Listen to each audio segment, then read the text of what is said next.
This month's episode of the Martial Arts Podcast is brought to you by Galesburg Academy of Martial Arts. Their Open Championship tournament will be held this year on Saturday, April 25th at Carl Sandburg College in Galesburg, Illinois. Events include grappling, weapons, breaking, forms, and sparring. For more information, call or text Master Aaron at 309-299-5845, and to register online, visit GalesburgMartialArts.com in February.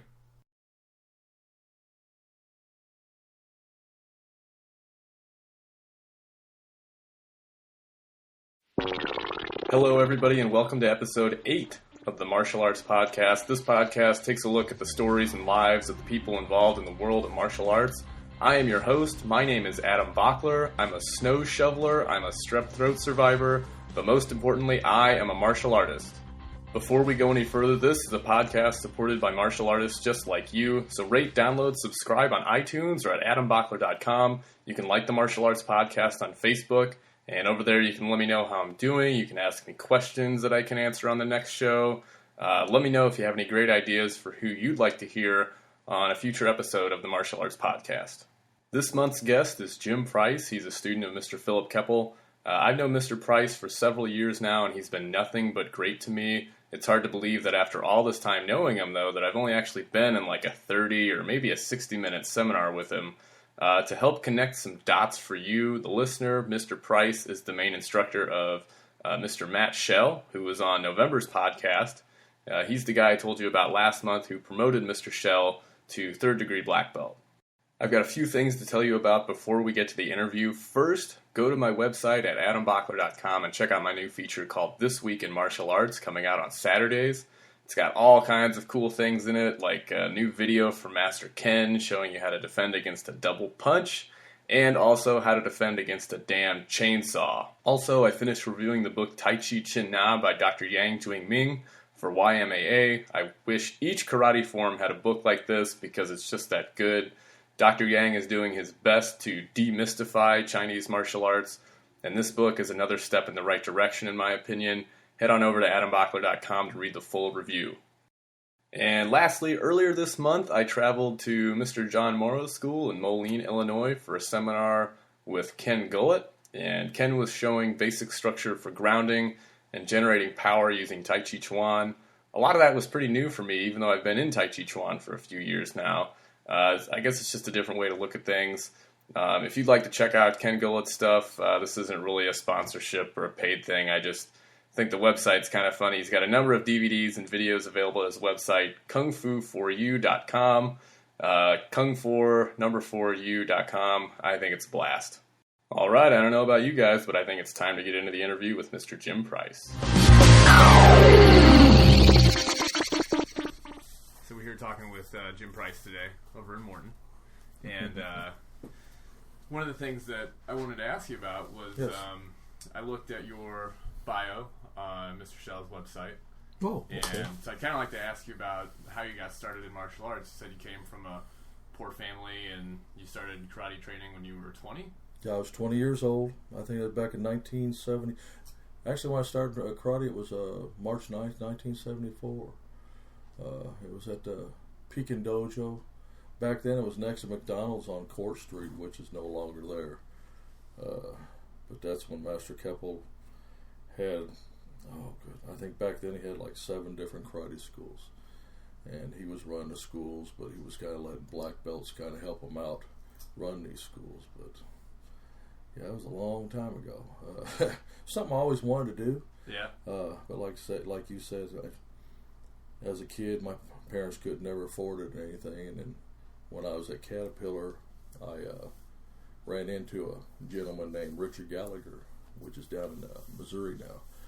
But he got talking about karate and that and just assumed my, I was all ready to get into it again. So he's kind of what got me really interested back into doing it again. And I've been doing it ever since.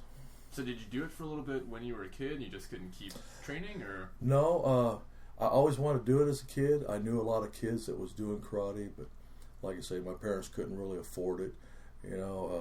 They had I'd always see these people doing stuff outside, in a backyard or something like that, and I'd sneak over behind the gate and kind of watch and stuff like that. But as a kid, I never did do any type of martial arts. So I really didn't do any of it until I got about 20 years old. That was a long time ago. Now, when you said March 9th, how come you think you remember the date so clearly? It's weird. I mean, back in the old days, it was like school. They wanted you to remember certain dates, when you started karate, kind of when you got promoted and stuff like that. So they really wanted you to remember those dates the best you could. And that's something I see different nowadays because a lot of people don't. I've noticed some of my black belts. I'm going, do you remember when I promoted you to black belt? Even though I document it, and they're going, no, sir. And I'm going, well, you should remember that stuff. It really should be on there. I says, anything is be on the certificates, that I write and stuff like that. But no, I remember that. It's just like back then it was the Shuri-Ryu system that had affiliated with Grandmaster Trias. And back then it was white belt, yellow belt, green, purple. Then you had 3 degrees in brown, then you went to black belt. So it's not like all the different colors we've got now, where we actually got 10 different colors in the Q rank, which is white belt to brown belt. So they said, well, you're counting 1 through 10, so we need to have a belt color for each thing. Mm-hmm. And I still say that's pretty much the American way. It's not really the Okinawan way. I know back then, from some of the old teachers I taught, they said they put a belt on, it turned black on them. It didn't really have a color. It's just from working outside and dirt and grime, and a lot of them, some of them said they weren't even trained out in the snow. I remember trying that once. Didn't really like it. Were you barefooted? Barefoot. Yeah. And that's how they train. And I'm going, wow. That, to me, that's really hardcore. Yeah. I mean, we did a lot of body conditioning, but I don't think I'd really want to body condition my feet to get that strong to any type of weather and that stuff. But, yeah. Plus, the other thing is, like, how often are you out barefoot in the snow? There you go. I mean, as a kid, summertime, spring, that's fine, being barefooted. And I think I was always barefooted, and I can't even think of doing that now. I remember running across gravel as a young child, and now I'm just barely moving if I'm barefooted. I gotta have shoes on. So my poor old feet just not the same as they used to be when I was a child. So. Yeah. So you got training on March 9th, 1974? And correct. Take me through the early process of you learning martial arts. Like, what was that like for you? To me, it was a lot of fun, but it was very hardcore. I remember what really impressed me is when I first went in, and back in them days, they used to have like private lessons, and they'd have like either 1 to 3 different private lessons. You'd come in for about a half an hour, and they'd teach you different techniques and stuff like that. And what always impressed me is I couldn't get over the power and strength that the teacher had. It was just unbelievable, and the control. It just surprised me. But like I say, one thing from Master Kappel, and then a different thing from some of his black belts, because back in them days, black belts were pretty hard. They were pretty hardcore. It's not like nowadays. If I'd actually teach and do some of the things that I did when I was starting in karate, probably be lawsuits. In all reality, because it was nothing like we'll be standing in like a Nihonchi-dachi or a Kiba-dachi stance, and we're working punches and stuff like that, and it'd be nothing for a black belt doing his count and that stuff, and all of a sudden throw a spinning heel kick in your chest, and you'd bounce off the wall about 10 feet behind you, and then he's kind of acting like a Marine sergeant. He's yelling at you, going, "What are you doing sitting on my floor?" And of course, dummy me, I'm apologizing, and I'm sorry, sir, I'm getting right back into Kiba-dachi again, and it's just the way things was done back then. It's kind of like the tournament fields. It was nothing to go home with blood on your uniform. You were, back then, you actually used contact. So if you're a bleeder, or if they were a bleeder, you got blood on your uniform. So kind of the way it was back in the 70s. Do you think it's better or worse today that We don't really see too much of that. I at least haven't seen too much of that. I don't really see that much of it no more. There are some schools that still train that way, but there's not like they used to be. Because, again, the insurance reason, you really don't want to get sued. But I think deep down, I don't know, it taught me a lot. No ifs and buts about it. It taught me to be tough. But some of the teaching I really agreed with, but a lot of it I didn't.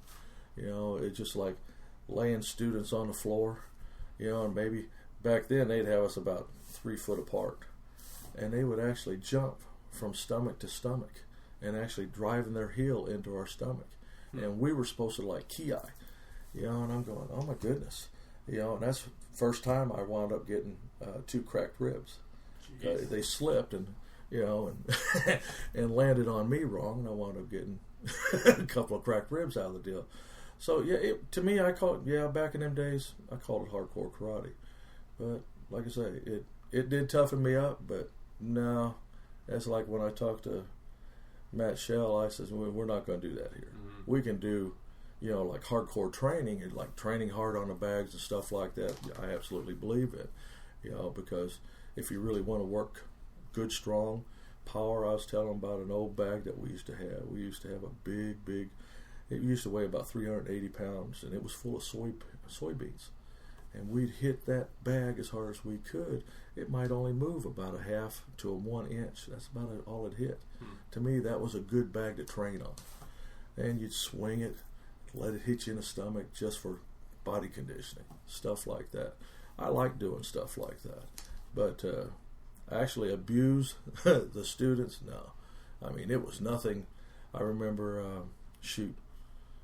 one of my instructors back then was Steve Mott, and I remember he'd put me at one end, I'd be at another end. After him and I kumite with each other, we'd have a whole line of students, and we'd fight them. They got knocked on their rear end. That's just the way it was. Mm-hmm. You were actually allowed to kind of really use some contact, and I don't really believe in it that way no more. I believe in really using a lot of power in that, but I also want to teach the students, control. What impresses me, there's a gentleman that's in Cincinnati, Ohio. His name is Mr. David Hammond, and he's a 7th Dan also. And instead of him going to our Matsumura system, he stuck with the Shuri-Ryu system. And he was one of the most controlled fighters I've ever fought with. Every time I'd fight with him, he had unbelievable speed, but it was so controlled. It was just like he barely touched me. And it looked like he was going to go right through me. But he controlled that technique and got his points and beat me. And he was a very impressive person to fight with. And to me, that's what I try to teach. I want them to use power, but I also want them to learn how to control that power. Mm-hmm. And that's something that a lot of people go, well, if you control that power for so many years, you're not going to know how to use that power. And I just kind of grin at him. I'm going, really? I says, now, do you really want me to show you the power I have? I said, would you be willing to stand in front of me and let me punch you, either in the stomach, with a Seikenzuki? And they're going, well, no. I said, then why would you think that I lost power? All I'm doing is teaching how to basically use control. That's what it's really about. I said, I want you to use all the power and speed you can, but what impresses me is just like if I have a string hanging down and I have a weight on the end of it and I put chalk on it. And I said, I want you to throw a Seikenzuki, a punch, as hard as you can to that string, but don't touch it. They go, what? I said, well, try it. And then they'll punch at it, and then I said, now see, look at that. I had powder on the line. I said, you touched the line. I said, give me 50 push-ups. That's your punishment for touching the line. This is going to teach you learning how to control that technique. So it's just a lot of different tactics of learning how to do different techniques in that. So. Yeah. You talked about the transition from the Shuri-Ryu system to the Matsumura system. Can you tell me a little bit about that? Oh my, that was hard. That was real hard. What was hard about it? I mean, I'm sure there was a lot of things, different ways of doing things, but it was. Well, the thing of it is, when we were in the Shuri-Ryu system, and I've always used to say this, I said it was almost like we were brainwashed. This is the only system out there. There's no one any better. Blah blah blah. And I never did really agree with that because I've seen so many good martial artists when I travel around with my friends and going to different tournaments. And I'm going, wow. But what impressed me is I wanted to talk to them about their system, and if they had a good history, then they had a good root to their system. They're a good system, but in the Shuri-Ryu system, like I say, we were brainwashed. We were told, this is it. There's no one better. Now, how long were you in Shuri-Ryu? In the Shuri-Ryu, I was in from 1974 to 1984. Okay. And we backed out of it I backed out when my teacher backed out of it.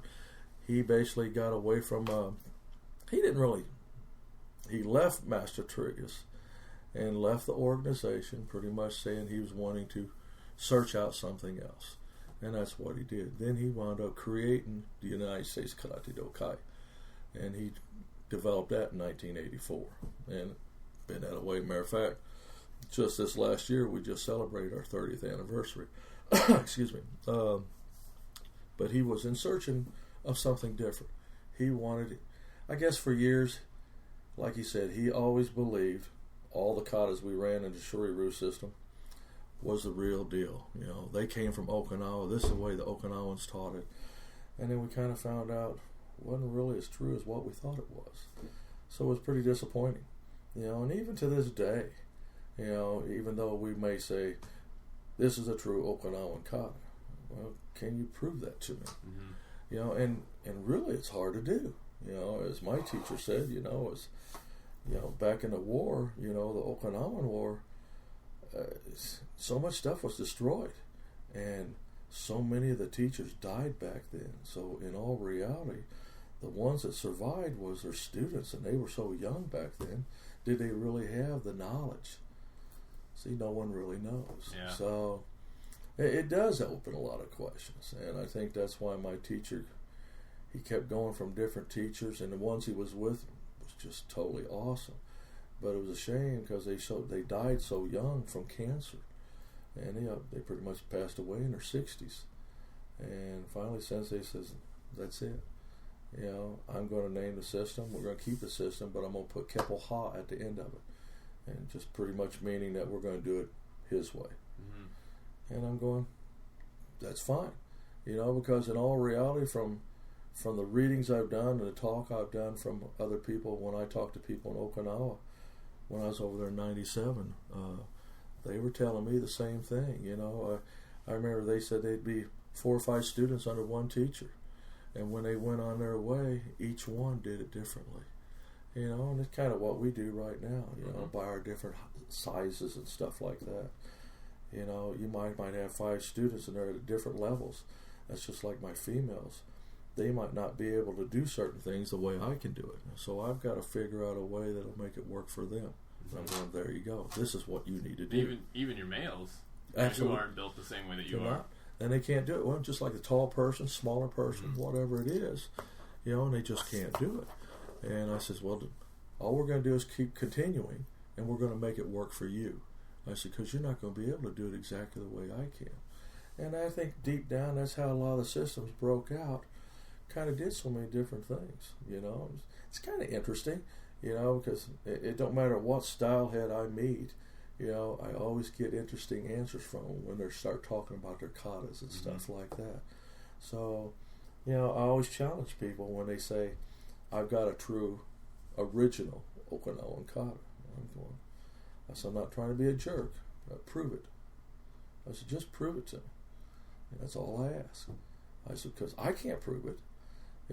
I says, what I do, I says, and that's why we're doing Keppel Ha. We're doing his way. Mm-hmm. We have been taught the Sado system, to the best of their knowledge, but they left a lot of stuff out too, because a lot of times they didn't show us the hidden movements and stuff like that. So that's what, like Master Keppel has us do, when he's teaching us stuff, he'll teach us so much, but he wants us to branch out there and think about what we're really doing. Come up with our interpretation, talk to him about it. And he guides us that right path, but he's not going to constantly keep giving us that information. He wants us to start kind of using our minds too.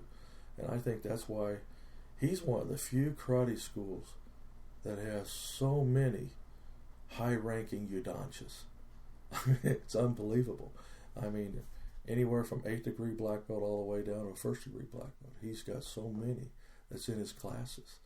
And from all the schools I visit, I don't usually see that many black belts in a class. you know, and that's what I enjoy about my Friday night classes. He always called the Friday night classes his teacher's night. And it's to really help them to, you know, learn teaching and stuff like that. So we really get down and working our techniques. And to me, like I've told the black belts, I said, it's up to you to raise your hand and ask sensei questions. If you're not going to ask questions, how you going to learn? Mm-hmm. You know, and I don't know, I guess even after 40 years, a lot of them are still kind of scared to ask questions. I said, all you got to do is raise your hand. I said, Sensei's there to help us. I says, you know, I said, I hope Sensei's here forever. But I says, I know he's not going to be. You know, so I said, we need to constantly keep asking questions and make sure we can get this down the way he wants it down, so we can keep it true to the way our teacher's teaching us. And I've always said that, no matter what. I said, I want my teacher to be here forever, but if and when that day comes he passes on, he'll be the only teacher I'll ever have. I'll never have another. I'll just continue on teaching Matsumura Seito Shunryu Keppo-ha. Keep on the training. And that's why I told my friends in Peoria. I says, I'll still hang and bang and train with you people. I said, because we're a karate family. Mm-hmm. I said, but I said, I'll never have another teacher. I said, no one could ever take his place. And that's just kind of how I feel. You know? Great amount of respect there. I think the world of Master Keppo. I really do. He's always been a father figure to me. You know, my father passed away several years ago when he was 70 years old, and he passed away with cancer and that. But Sensei Keppo's always been, you know, he's always been a father figure to me. But it's always been about him, and that's I guess that's what's always been nice. I mean, no matter where I go in my travelings, they always find out how dedicated I am to my teacher. You know, I've had so many people try to promote me to a different rank. They say, well, we'll give you a higher rank. And I'm going, when my teacher thinks I deserve a rank, he'll do it for me. You know, I said, thank you very much, but no thank you. You know, and try to be respectful about it that way, because I still have a teacher. Mm-hmm. So if and when that day comes, that's he'll promote me. Yeah. You know, so my teacher takes his time about promoting us. He really wants to make sure he does, you know. So we stay in rank for quite a few years. You know, and too many of them want to progress real fast. And I try to tell them, I said, be patient. I said, you just got to be patient. I said, shoot, I remember being a 6th-degree black belt for almost 10 years before I got promoted to 7th, you know. So it takes time. Yeah. Yeah, you just got to be patient. Yeah, it'll come. Let's go back to 1984, because I'm really curious as to, it seems to me like if you have one style, so like if you're in Shuri-Ryu and then you split, there are some people that are not thrilled about that. Correct. What was the backlash like in your experience when that change happened, when Master Keppo said, okay, we're going to go in this direction? You know, I was kind of surprised. Some of them agreed to it, and there were some that didn't. You know, like I talked about a good friend of mine over in Cincinnati, Ohio. He decided to stay with the Shuri-Ryu. And one thing about Sensei Keppo, he said, you want to follow my path, this is the direction I'm going. It was our decision. Mm-hmm. He didn't really say, okay, you're going to do it this way or else. You know, and that's how it was in the Shuri-Ryu system. It was, and I used to get myself in trouble because they used to question things. And they didn't want you questioning things in the Shuri-Ryu system. It was done this way and that only way. And if you didn't do it that way, you were getting in trouble. And that's what I love about the Matsumura system. It's just, number one, it's so much easier, especially the older I've gotten. The stances are a lot narrower. You know, where in the Shuri-Ryu system, the stances were real deep and wide. So if you had bad knees like I do, it's very difficult for you. Hard on your hips and pretty much hard on your whole body, you know. But the Matsumura system, yeah, I fought it because I was brainwashed for so many years going, this is what we're going to do, Shuri-Ryu, and there's nothing else. Well, we used all this power and everything, and then when we started learning the Matsumura system, to me, the katas back then, I mean, I've changed my attitude now, but back then I didn't think they were that great. I'm going, stances were narrow. It didn't seem like we had that much power thrown in, you know, when we're working the katas. And I fought it for about a year. I got to admit, I fought it. And I think probably because I really did care a lot about the Shuri-Ryu system. I guess what really woke me up was I was still running my Shuri-Ryu katas at tournaments. I've been competing in tournaments. I think I competed in tournaments for probably for a total of about 37 years before I said, okay, that's enough. But I remember it was up in, matter of fact, it was a New Linux tournament at the Mitchell's tournament. And I was running a kata called Go Paisho from the Shuri-Ryu system. One of my favorites. I love it. You and me both. And to this day, I still love it. Don't get me wrong. But what bothered me so much, I didn't know that my teacher and Mr. Hutchcroft from Michigan was there. They were up in the stands, and they were just watching the tournament. I didn't even know that. And he had saw me run my kata, and Sensei made a comment to Mr. Hutchcroft and about why am I running Go Paisho, a Shuri-Ryu kata? You know, Jim's now Matsumura Sato. Why is he running a Shuri-Ryu kata?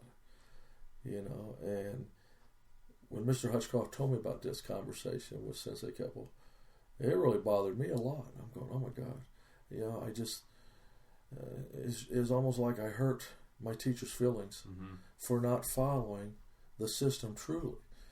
And basically, in all reality, I didn't have the self-confidence in myself with the Sato system like I did in the Shuri-Ryu system, because everything was done so hard. It just seemed like in the tournaments, the Matsumura system was totally new. Nobody really recognized the katas.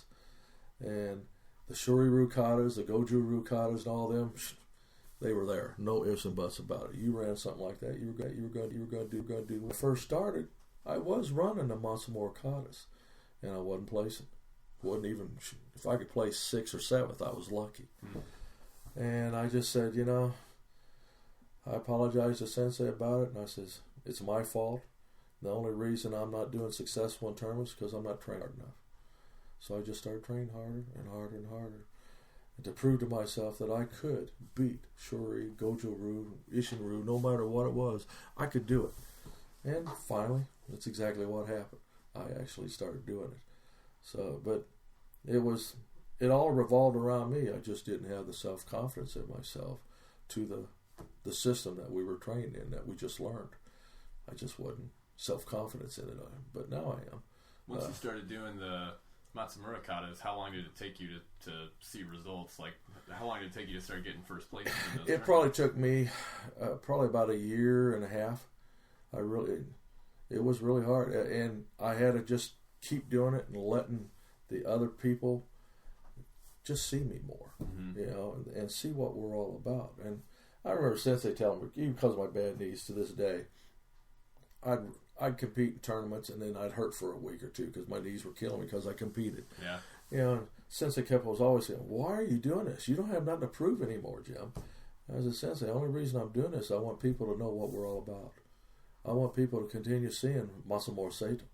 I said, they're always seeing Shuri-Ryu or Isshin-Ryu or Goju-Ryu. They're always seeing stuff like that, but I said, they don't see us.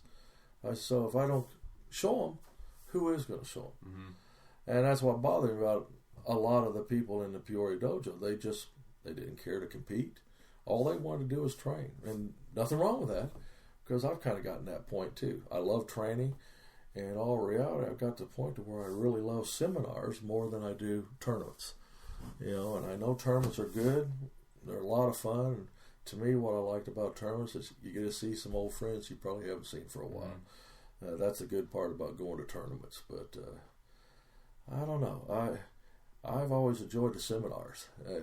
Man, that's anytime you can get some information or get something to put in your toolbox, you know, that's pretty cool. Yeah. Even if you just pick up one thing, you know, and you go to a couple a year, you get a couple new things every year. You really do. I mean, at the least. You think, yeah, you've paid, sometimes you'll pay a lot of money to go to a seminar, but I used to always say that, you know, if I can learn one thing, because there'll be times I'm actually helping the person doing the seminar, and he goes, what are you doing? I said, well, sir, I already know some of this stuff. I said, you did teach me a couple things. I says, I put that in my pocket. I said, that's mine. I said, but I figured, you got a lot of people here, so I just want to help them make sure they get these techniques down. And he really appreciated it, you know, so I don't mind helping out either. So that's what it's all about too. I mean, all the years I've been doing this, it's all about having fun and being part of a karate family. So it is pretty cool. Yeah. Yeah. When so I'm not familiar with. Have you had your own school at one point, and what was that like? Oh my!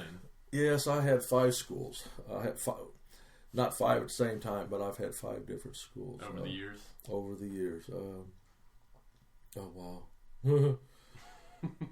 And you know the thing is, they were all in Pekin.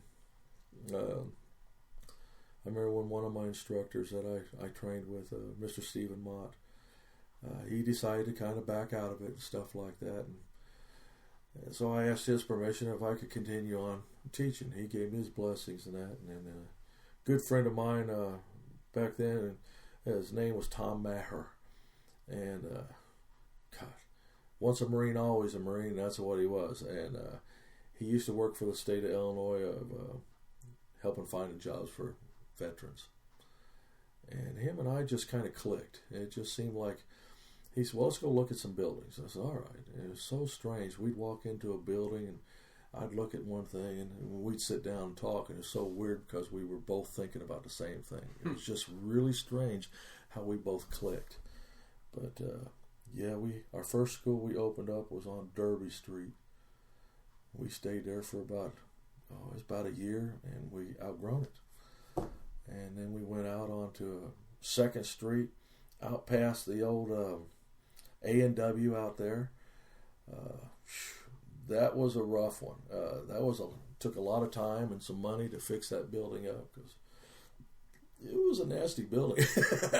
But we put a lot of time and effort into it and made it a very nice school. But like I say, it was kind of like concrete floor with blue carpeting over it. You know, so you hope not to fall on the floor too many times, or you're going to get some bruises. Stayed there for a few years, then we moved back into Pekin on Broadway. Then we went to 5th Street, 8th Street. So I wound up having about 5 different schools in Pekin. And then one of my black belts, Mrs. Janice Anderson, she lives here in Morton. And she had told me about a place over here in Morton, Village Courts Athletic Club. And because I always said, I says, I'm getting tired of the overhead. It was getting to the point where I was keeping my school open, but the money was coming out of my pocket to keep it open.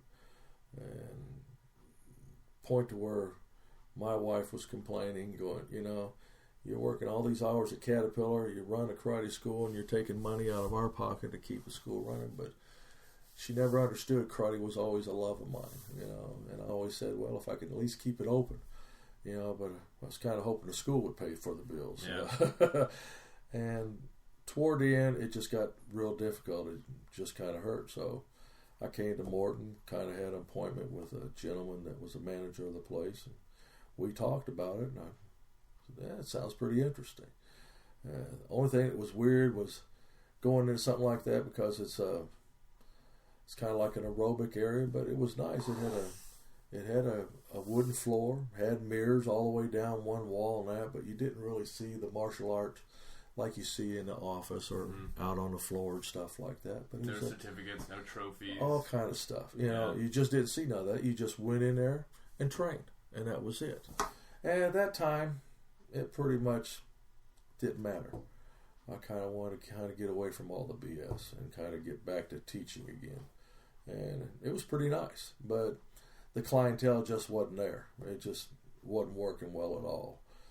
And that's when Matt Shell showed up and wanted to start training with me, and I started training him and that, and he made it to a brown belt and that, and I said, well, if you want to continue this, I said, I'm going to kind of back out for a little bit and just train with my teacher. I said, this just ain't working. And he had a couple of my students, which are now both brown belts here. So he continued it, and then Matthew went to a different place. I told him he'd sit down and talk to me, and I said, in all reality, I says, unless you get a place that you call yours, rent a place. Don't have a place to where it's an athletic club or anything like that. I said, you need to have some type of a martial art karate atmosphere. I said, have your own office, stuff like that. And I says, and you may start seeing a big difference, start seeing some students, and you'll find out the different atmosphere in that. And then, like I say, we came to this place, and I think it was, June? Wasn't that long ago. June of 2014 when we came here. And it's starting to click. I mean, just in the past couple of weeks, it just some people coming in, and I said, got to be patient. Yeah. But he's got to be the busiest. I thought I was always busy. That man's involved in so much stuff, it's unreal. He's a worker. He's a workaholic. Yeah. You know, and yeah, because he works like 3 jobs. Oh yes, he's here and he's at the post office. You know, where he works on the vehicles and stuff like that. You know, and at that time, and I don't think he's given it up yet, but he was for the Peoria County Sheriff's Department. And now he's got another job, you know, in the police force. And I'm going, you got to back off. I said, give up something. I said, if you want this karate school to work, you know. I says, I'll always be here to help you out. But I says, I'm not what's supposed to be the true sensei of this school. I says, Matthew, you are. You know. I said, I'm here to help you, and I said, I want you to really do well. So, but it's nice. I'm starting to really start seeing it grow, and I really do like it. It's pretty cool. But now, what's that like for you? Because it seems like, to me, as somebody who's not, you know, part of the school and doesn't train here on a regular basis, it seems to me like you're almost like a special guest, and that you'll come in and teach every night, and you're an advisor. What's that role like for you? It's different because I got someone will say sensei, and I said, yeah, I'm not your sensei. I said, I don't have a problem with that, but I said, I'm not really your teacher. Your teacher's really Matthew. And what he's wound up doing, and you don't normally see this too often either, but on the showman wall behind the office back here, you'll have a picture of Master Keppel when he was young and pretty much where he is now. And then on the other side, you'll have a picture of me when I was young and that. And then one as I am now, a little older, but a lot older. I just turned, what we were just saying, I just turned 61 the 19th of this month. So it's getting a little bit older, but I'm enjoying my retirement too. Yeah. Like I say, I worked for Caterpillar. I was shy of 2 months of having 41 years at Caterpillar. So to me, that was a long time. I was worked as a union for 34 years, and then the rest of the time I was in the management. So it was pretty good. It treated me good, you know. So, but I do enjoy it. This kind of opens up the door for me to kind of help Matthew out a little bit more. But no, as far as getting back to you, I don't know. He gives me so many different positions. Matthew does. He goes, "Well, you're my teacher," you know. And I said, all they got to do is just say Mr. Price. They don't have to say Master Price or Sensei. I don't want that. All they need to do is just say it, you know. So I said, you're their main teacher, and that's what I try to tell them. I said, you have one teacher. I said, I come in here, and I said, that's just a plus. I said, what this is doing is just that I've got a closeness to my teacher, which is anything that's maybe adapting or adjusting in our katas or whatever that may be, I can always bring that to the school. Mm-hmm. And I says, where Matthew don't really have that opportunity to train like I do on Friday nights because he's too busy. So I'm getting that little extra attention where I can bring it to school and give it to the students, because like I told Matthew, I says, if we're going to wear that Sado patch that has that small axe on it, it's Keppel Ha, mm-hmm. and it's done his way. And I said, so anytime I get any adjustments on Friday nights, I said, I'm going to automatically bring it to the school and give it to the students and let them know this is the way we do it. And it's just the way it is, you know.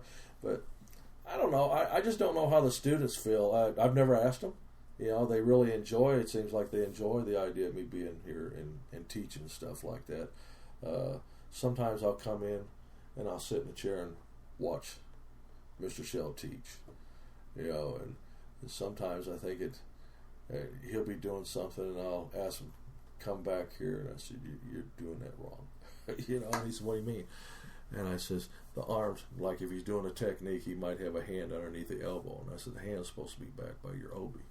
That's just one technique out. He goes, oh, okay. I didn't know that. And I said, well, now you do. So make sure your students do it that way, you know, instead of just bouching it out in front of the class and everybody going, no, you're doing this wrong, you know. I just want everybody to do it, the way my teacher wants it done. And so far things are pretty good, because me and Matthew's really gotten close through the years. He's kind of like it's almost like an adopted son of mine, but I've actually got to meet his father, he's kind of changed his name back to Shell, and I got to meet his father, which is an awesome gentleman, lives in Washington. So, kind of a close bonding. Yeah. We kind of ride bikes together, motorcycles together, and that we have a good time. So, yeah, I care a lot for Matthew. He's a good guy. He really is. He's just a little too busy, but it's just like he's just got so many plans that he's for his future, and he wants to go that direction. And he gets his mind settled on it, and that's what he's going to do. So, it's understandable. I was kind of that way too, and then I was like, you know what, I gotta focus and do some other stuff. So I gave up a couple things, and now I'm doing things like this podcast and trying to work. And well, this is pretty cool. Yeah, this is really neat. Yeah. What started you doing this? I like this. I started doing this because there's actually a pro wrestler that has a podcast. His name is Colt Cabana, and he does it as a way to kind of get his name out there and be constantly out there. And I was like, that sounds like an interesting way that I wasn't seeing a lot of martial arts doing that type of thing. And so I was like, yeah, I'll try this for martial arts. I'll give this a shot. I like this because you're getting a lot of variety, because like I told you about the old school, it just seemed like it was this way. You don't affiliate with any other people and that. And I never did. I guess I've always been an outcast. I never have agreed to that. And I never will. It's just like Miss Vera Harrison's tournaments. I've been going to her tournaments for so many years, and it just, in the beginning, it just seemed like I was the only karate guy showing up. And I'm like, where is it? Because I invited some people going, this is an awesome tournament. I said, you get to meet a lot of good people, and it's just the same way with Mr. Aldis. I remember the first time I met him, and he came to a seminar, and oh my God, him and I just clicked off. But I used to call him the Monkey Man. It was so crazy, because I remember we were working a technique, and I think it was a gentleman. He's passed away now, Mr. Kenneth Penland. He passed away with cancer, but he had a seminar here in Peoria, Illinois. And me and Mr. Aldis was working a technique against each other, and Mr. Aldis came at him, and I grabbed him, took him down to the ground, boom, boom. Okay, now it's my turn to punch at him, and he wasn't getting anywhere, and he wound up just stepped up on my leg, crawled up on my back like a monkey, and I grabbed him. I'm going, what in the world are you doing? He got me chuckling about it and that stuff, and him and I have been very, very, very close friends ever since. But he's such a gentleman's gentleman. He really is. I think the world of Mr. Aldis and his wife Kim. They're good people, and then when you see the system that he teaches, and it was so much fun, because when he came and trained with me, he kind of wanted to learn the Sado system, and we'd start doing stuff, and he'd just kind of shake his head. He goes, it's amazing how close we are. Yeah. Even though we do a little bit different, it's just amazing. And I said, you know what? You'll see that in a lot of systems if you just kind of sit back and watch.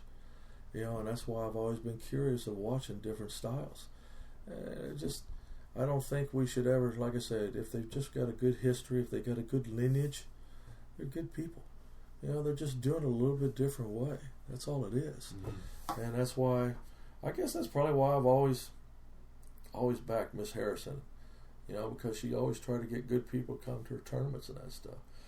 In just probably the past 3 years, maybe 4 years, I'm actually starting to see some good karate people from other states coming to her tournament, and they're good friends of mine. Yeah, I went to one. What was it, like 2 years ago? And there were a lot of karate people there that I noticed. That's what I say. It's what a big difference from a long, long time ago. Mm-hmm. So you're starting to see a difference, and that's what's pretty nice. It's just, I'm tired of going to organizations where we're only karate, or no, we're only taekwondo. And I'm going, that's not right. There are good people out there. It don't matter what it is. If you're a karate organization, it seems like you would want to put your arms around everybody and try to bring them in. If they're good people, that's what you want. Yeah. Politics, I get a kick out of people. They say, well, this system don't have politics. Every system has politics. Yeah, they always will, no matter what. Maybe not as much, but the politics is still there. And it's a shame it is, but it is still there no matter what. But there's a lot of good people out there, a lot of good organizations, and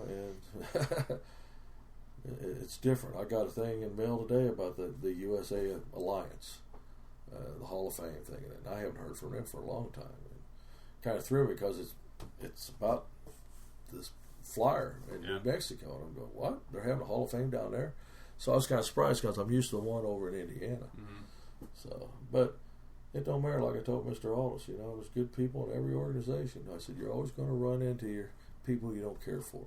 I said, just kind of step away. Just step away from them. That's the best thing you can do. Just step away. It's not worth the aggravation or the hassles. It really isn't.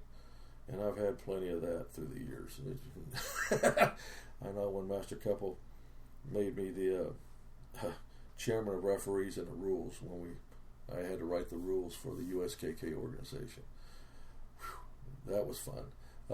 But to actually be the authority at the tournaments and make sure they run well and stuff like that, it's challenging. It's very challenging.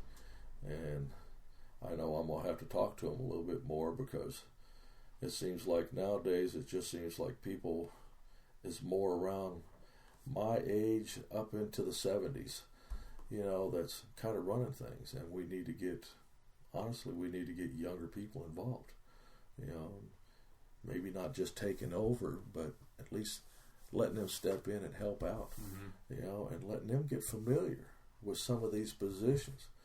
Because we're not going to be around forever, and someone's going to have to step in. Yeah. So, I don't know. I see that a lot. I go to a lot of the organizations, and I don't want to call them antiques, but I see a lot of older gentlemen, and women that's up on boards and stuff like that. And I'm going, where's the young people?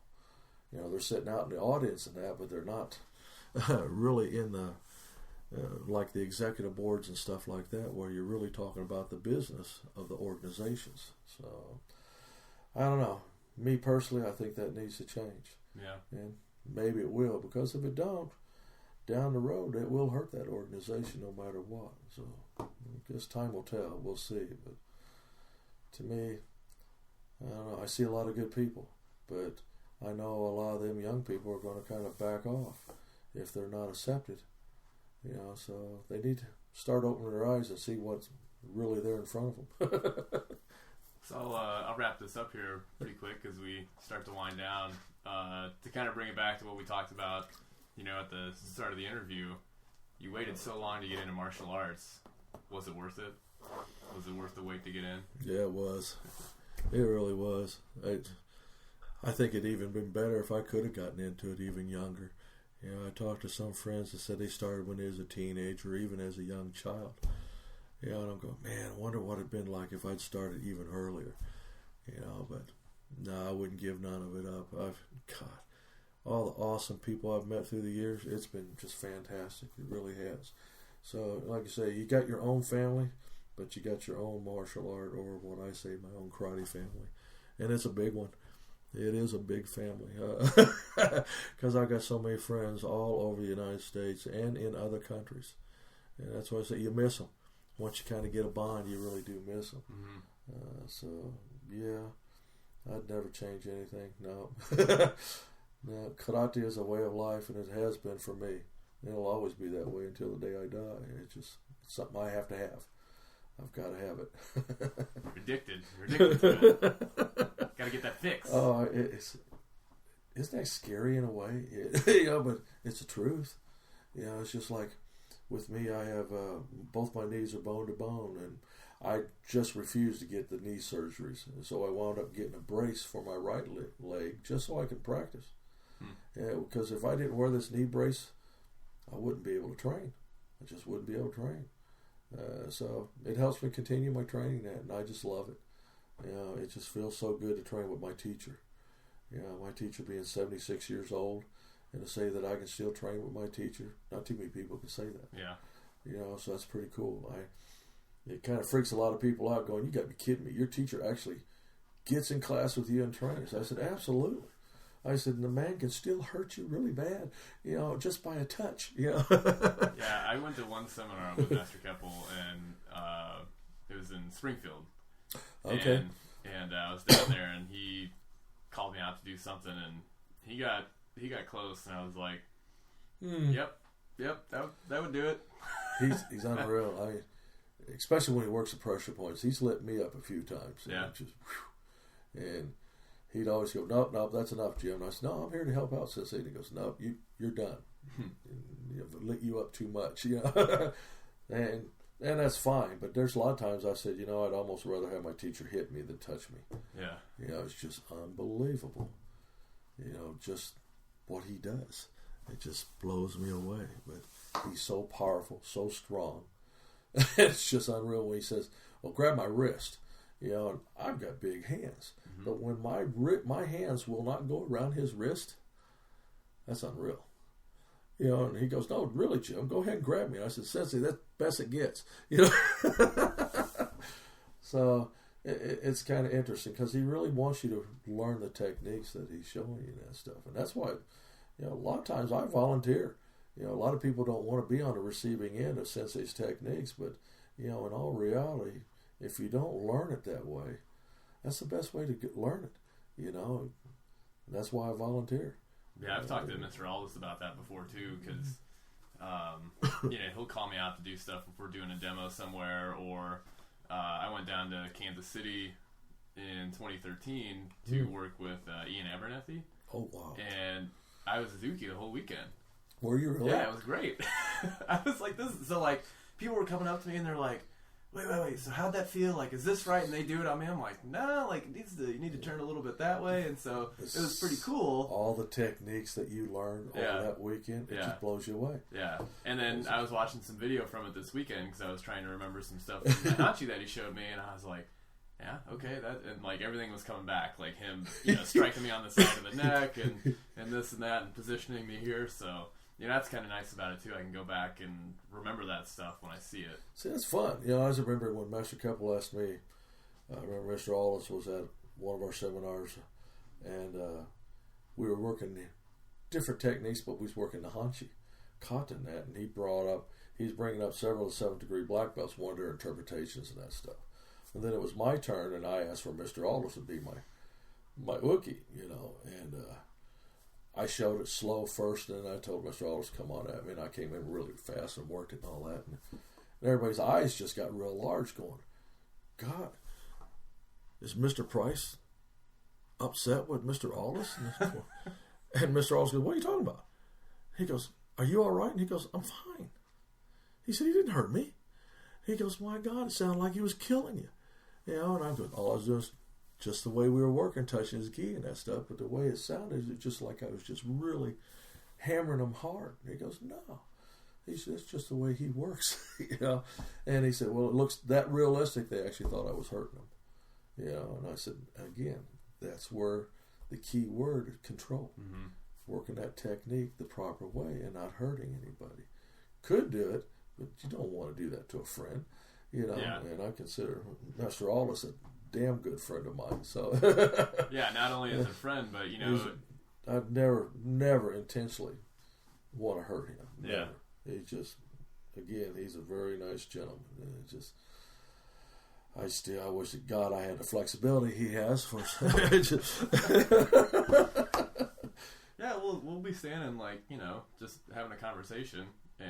Or like we would be having a conversation, and he wants to demo a technique, and then he throws a kick right up to my throat. And I'm like, well, where does this come from? Unbelievable.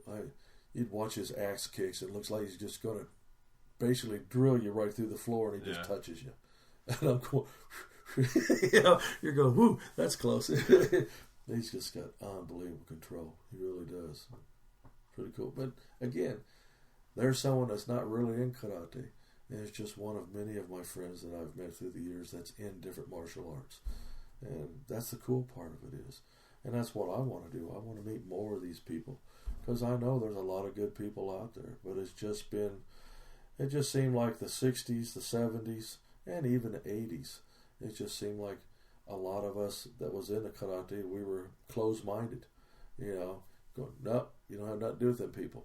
And I still see that to a point, even now to this day. And it's a shame that it's that way. It really is. But I figure as long as I'm around and I'm passing on to Matthew and some other people, hopefully I'll get that changed. Yeah. So that's what I want to do. pass on the right attitude. That's right. You definitely got to have the right attitude. I got an email from a gentleman that's in Taekwondo. His first name's Darren. I don't remember his last name, but he had a scare with cancer for a few years, and he's just now got back training. I think he's with Mr. Nemo, and it just made me feel good because he said a lot of the stuff that I used to see you do, he said, helped me through a lot of things in my martial arts now. So it makes you feel good when you talk to people like that, that I didn't even know I was helping them. And just by them either talking with me or seeing the way I do things and stuff like that, or like I say, just the way I talk to people, because I think you need to be respectful to everyone. It don't matter whether it's child or not. And back in the old days, it was nothing. I mean, we couldn't even talk to black belts. I mean, if you were a Q rank, white belt or brown belt, you didn't talk to a black belt. It was yes sir, no sir. You didn't go up and ask them questions or anything like that. You never turned your back on them, out of the fear that they could knock you down. They could punch your lights out. And that's just the kind of the way it was back in them days. And to me, that's a bunch of BS. It shouldn't be that way. I agree with the respect aspect, but you don't do things like that away. So hopefully, little by little, it's changing. And I want to make sure it continues changing. Good. I'm glad to hear it. Thanks a lot for doing this. Well, thank you. This was nice. This was really nice. I appreciate it. As far as plugs and upcoming events go, the weekend of April 18th, I'll probably be in Indianapolis for the USA Martial Arts Hall of Fame. I say probably because I haven't committed yet, but I'll more than likely wind up there. The seminars are just too good to pass up. Saturday, April 25th, I'll see you at Carl Sandburg College in Galesburg, Illinois for the second annual Galesburg Academy of Martial Arts Open Championship Tournament. Ooh, that's a mouthful. For more information, head on over to GalesburgMartialArts.com. Once again, if you'd like to advertise on my website or sponsor the show, please reach out to me. Maybe you've got a cool seminar or a cool tournament coming up, or you might just want to get a hold of me and tell me how the show is doing. Whatever the reason is you want to contact me, you can email me at adam.bockler@gmail.com. I hope you enjoyed this show. As always, be sure to subscribe on iTunes or via RSS at adambockler.com. And hey, like the Martial Arts Podcast on Facebook while you're at it. Thanks to Jim Price for the time and for the great chat today. Thanks to BJ Aberly for the music. You've been great. I've been Adam Bockler. I don't know. Dave Mustaine has said it to end 2 Megadeth concerts I've been to, and I thought it sounded cool. He's like, "You've been great. We've been Megadeth." And then I'll play some more Holy Wars, and I'll bang my head like an idiot. Whatever. Thanks for listening.